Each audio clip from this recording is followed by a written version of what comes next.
the unlikely star who almost never made it. Before Al Bundy, Ed O'Neill lived a life that could have gone in several very different directions, none of them involving Hollywood. Edward Leonard O'Neill was born on April 12, 1946 in Ohio. In 1969, he was drafted by the Pittsburgh Steelers, but was cut during training camp. Being cut from the NFL was a devastating blow, and for a time, O'Neill had no clear path forward. In a 2024 interview, he mentioned that he had almost joined a local organized crime syndicate after being cut from the Steelers and not knowing what to do with his life. He eventually decided not to join after his father asked him if he was willing to do time in prison. Wikipedia assumed that question from his father may have saved his life and gave the world one of its most beloved TV characters. After being cut by the Steelers, O'Neill went back to Youngstown State University to join the new theater department. After graduating, he became a social studies teacher at his alma mater before fully committing to acting. He climbed through regional theater, supporting TV roles, and eventually landed a major opportunity, a pilot for a French Connection-inspired cop show called Popeye Doyle. O'Neill received good reviews for his performance, and the pilot received positive ratings, but the series was not picked up for production. Thiege Leaders Wikipedia. Then came the life-changing moment. In 1984, while playing the role of Lenny in a stage production of Mice and Men at Hartford Stage in Connecticut, he was seen by a casting agent from the Fox television network and was asked to audition for the role of Al Bundy in Married with Children, a proposed sitcom about a dysfunctional family living in Chicago. The Secret Origin, a show born to break every rule. Married with Children was not created to be just another sitcom. It was created specifically to be the opposite of everything dominating television in the mid-1980s. Just launching in the 80s, Fox was in desperate need of new content in order to compete with the big three network lineups at ABC, CBS, and NBC. They attracted writers Ron Levitt and Michael Moye, who had already worked on shows such as Diff'rent Strokes and Happy Days, with the promise of creative freedom. Levitt and Moye were great family sitcom writers, but there was something that had always bothered them. Most of these shows focused on an idealized version of the American family and ignored reality. YouTube. The working title of Married with Children was not The Cosbys, as a mockery of family sitcoms that were common on primetime television in the mid-1980s, such as The Cosby Show. Creators Ron Levitt and Michael G. Moye were told by Fox executives to be as outrageous as they could be, doing the sort of material the big three would never allow on the air. YouTube. The concept was radical. A working-class shoe salesman who hated his life, a lazy wife who never cooked or cleaned, a ditzy daughter, and a scheming son. No heartwarming lessons. No moral at the end of each episode. No redemption arcs. Just raw, unapologetic, dysfunctional comedy. When Married with Children debuted on April 5, 1987, it was received with a combination of shock and laughter. One critic hailed it as a brisk antidote to the syrupy sentimentality that has lately taken over The Cosby Show, while another slammed it as loud, coarse, and life-of-the-party vulgar. Both critics were right. The casting secret, Al Bundy, was almost a very different character. One of the most fascinating behind-the-scenes revelations is just how close Married with Children came to being a completely different show, starting with Al Bundy himself. Most actors auditioning for the role assumed that a man constantly fighting with his family and neighbors while trapped in a dead-end job should probably be angry all the time, and most of them played him as Jackie Gleason's character from The Honeymooners, a man who was constantly yelling at everyone. Others took a more subtle approach and chose to emulate Jack Nicholson's performance in The Shining. Fandom. Ed O'Neill did something completely different. In a 2016 interview, O'Neill explained that his performance during casting drew inspiration from his uncle, a man who had accepted that he was going to live an unfulfilling life of financial struggle. His way of expressing both sarcasm and defeat with simple facial expressions and the right tone of voice made him relatable and, ironically, a hero. Fandom. When O'Neill read the pilot script, it reminded him of his uncle, a self-deprecating, worn-down man who had simply surrendered to his circumstances. That quiet resignation, rather than explosive anger, was what made Al Bundy so uniquely compelling. He wasn't a monster.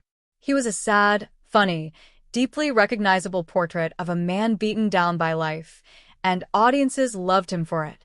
But even after O'Neill was cast, the show wasn't quite right. In the show's pilot episode, actors Tina Caspary and Hunter Carson played the roles of Kelly and Bud Bundy. Before the series aired publicly, the roles for the two Bundy children were recast. Ed O'Neill and the show's producers worried about a lack of chemistry with the parents and the original actors. IMDb. During the show's development, Christina Applegate had initially turned down the role of Kelly, so in the show's pilot episode, Tina Caspary played the role. When that didn't work out, the producers asked Applegate again. Thankfully, she said yes the second time.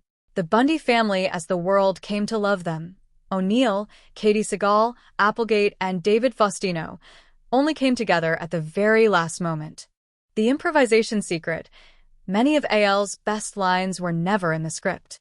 This is perhaps one of the most surprising revelations Ed O'Neill has shared with fans.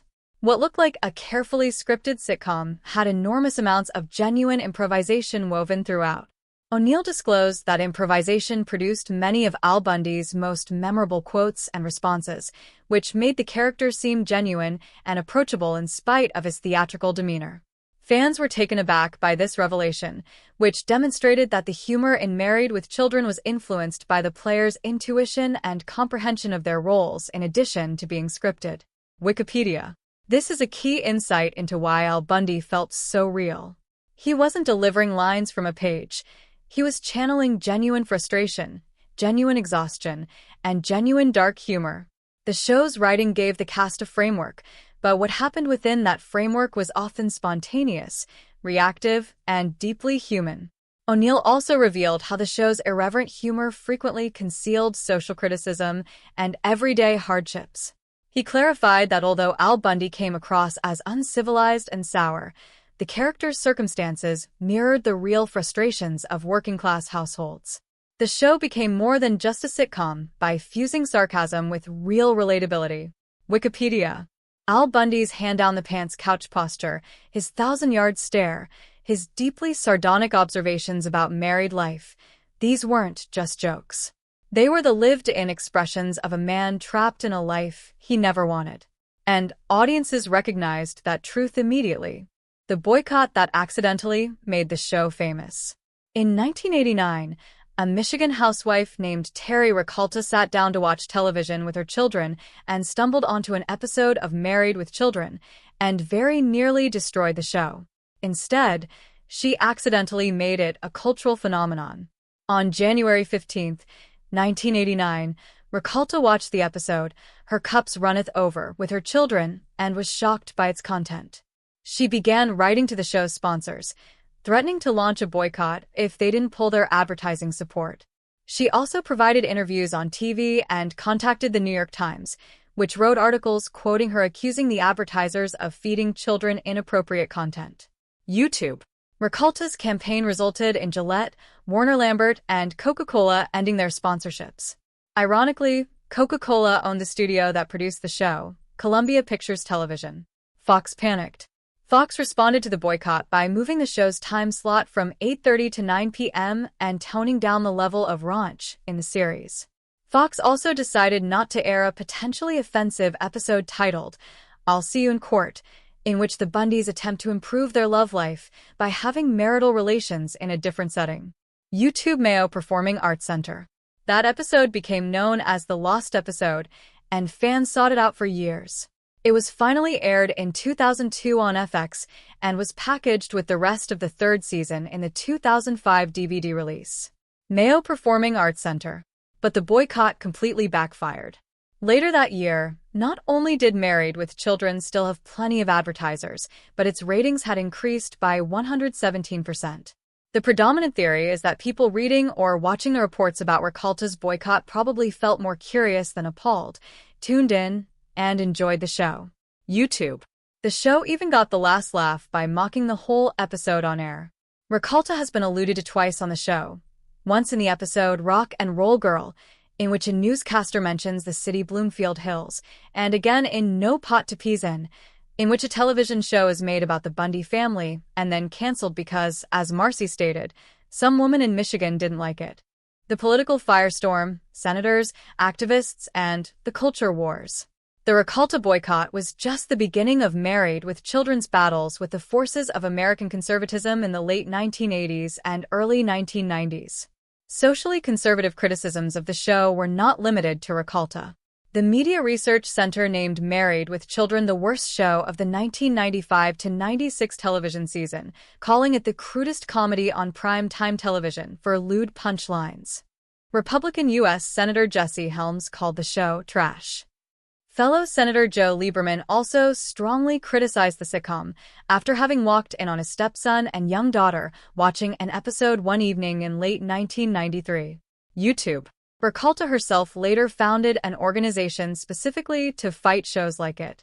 She founded Americans for Responsible Television to fight against other shows she deemed offensive, including shows by Phil Donahue and Howard Stern. Mayo Performing Arts Center. Yet all of this controversy only strengthened the show's grip on American culture. The more politicians and activists attacked it, the more ordinary Americans felt it was speaking for them. Their frustrations, their imperfect homes, their marriages that weren't fairy tales. How the show changed TV history and built Fox. It's almost impossible to overstate how significant Married with Children was for the American television landscape and for Fox as a network. Married with Children confirmed that bad publicity is good publicity. Fox continued to bet on outside-the-box fare with great success. Cops, The Simpsons, In Living Color, The X-Files, Ally McBeal, and Glee, to name a few, and it is still considered the broadcast network with the riskiest lineup. YouTube. Married with Children returned the sitcom to its working-class roots. Few characters on network television were really struggling until the Bundys came along. The show's influence raised the question, would there be a Roseanne, which debuted on ABC 18 months later, without Married with Children? YouTube. Married with Children was the first primetime series broadcast on the new Fox network and Fox's second series overall. It was the show that proved Fox could survive, compete, and eventually dominate. Without the Bundys, there may never have been The Simpsons, 24, or American Idol. YouTube. On May 5, 1997, after 11 seasons and 259 episodes, Fox aired the last episode of Married with Children. Rising cast salaries and declining ratings drove the decision, but the sitcom was still very popular. Life after Al Bundy, Ed O'Neill's remarkable second act. After Married with Children ended, Ed O'Neill refused to be defined by one role and pulled off one of the most impressive second acts in sitcom history. For 11 seasons, O'Neill played the role of Jay Pritchett on the ABC sitcom Modern Family from 2009 to 2020, for which he was nominated for 3 Primetime Emmy Awards for Outstanding Actor in a Comedy Series and won 4 Screen Actors Guild Awards for Outstanding Ensemble in a Comedy Series. Wikipedia. The achievement was remarkable. 2 iconic father figures, in 2 completely different eras, on 2 completely different networks. Al Bundy was defeated and bitter. Jay Pritchett was complicated and loving. Together, they showed the full range of what Ed O'Neill was capable of. By disclosing these behind-the-scenes truths, Ed O'Neill has increased the admiration of Married with Children among his fans. His frank observations reveal the consideration, talent, and care that went into making a program that still entertains and influences audiences decades after it debuted. What made Married with Children immortal? Married with Children endures not in spite of its darkness, but because of it. It told the truth about marriage, money, disappointment, and the gap between the American dream and American reality, and it did so with a laugh track and a hand down Al Bundy's pants. Ed O'Neill's revelations about improvisation and the hidden depth of the show remind us that great comedy is never accidental. Behind every joke about shoe sales and failed football glory was a team of writers, actors, and producers asking, what does it really feel like to be stuck? And then making that feeling hilarious. The Bundys were a mess, but they were our mess. And that's why, nearly 40 years later, we still can't stop watching. Sonnet 4.6 Claude.